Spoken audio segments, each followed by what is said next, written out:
Will the world's oldest president win another term? President Paul Biya of Cameroon would be nearly 100 years old by the time he completed his 8th term, but he has promised that the best is still to come. By Saiku Jama. Reporting from Dakar, Senegal. October 12, 2025. Paul Biya, the world's oldest president, is seeking to extend his 42-year rule of Cameroon. Voters in Cameroon, in Central Africa, will go to the polls on Sunday.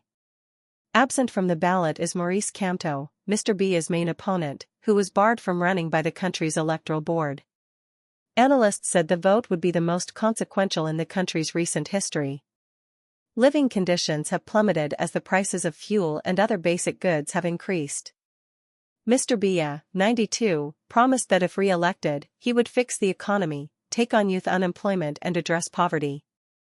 "I will never resign myself to the current situation," he said at a rally on Tuesday. "Certainly, much has already been done. But I can assure you that the best is still to come." But his tight grip on power may be waning. An unexpectedly spirited opposition led by former allies and young voters has taken root in recent months, inspired by a wave of Gen Z uprisings in Africa and around the world. What's the state of the race? Mr. Kamto was barred from the ballot after the Electoral Commission controversially delayed a parliamentary election until next year. That decision left Mr. Kamto's party with no seats, making him ineligible to run for president. He tried to run under a different party, but the commission rejected him. Mr. Biya appeared to be on course for another easy victory until Issa Tkairoma Bakary, his former spokesman and Minister of Employment, resigned from the government in June and began his own campaign.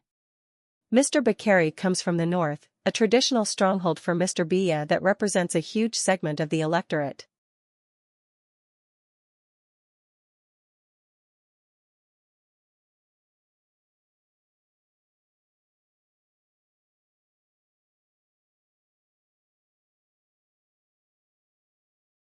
Bello Buba Maigari, who was in charge of tourism until recently, is also running for president.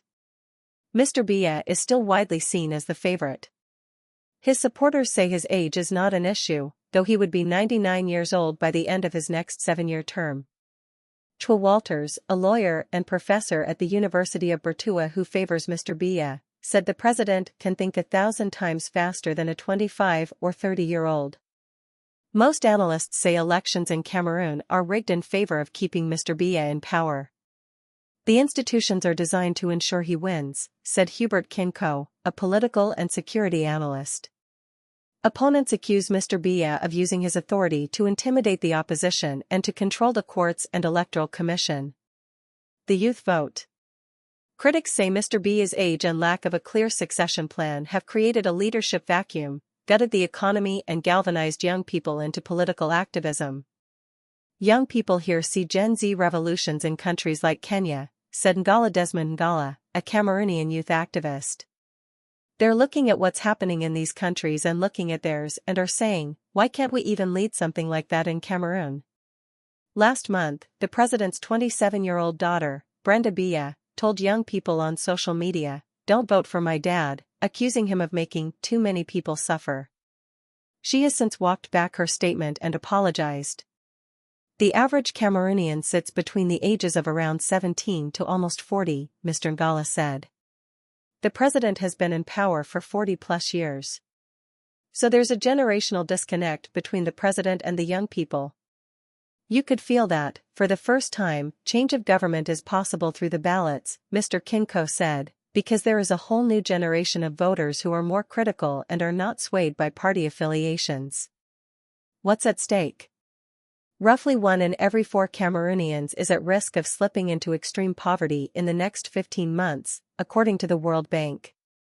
In several parts of the country, attacks by separatists and insurgents are frequent. Cameroon has 2 official languages, French and English, but the English-speaking western regions along the border with Nigeria have been trapped in a decade-old separatist conflict. When Mr. Bakary held a campaign rally in the town of Bamenda,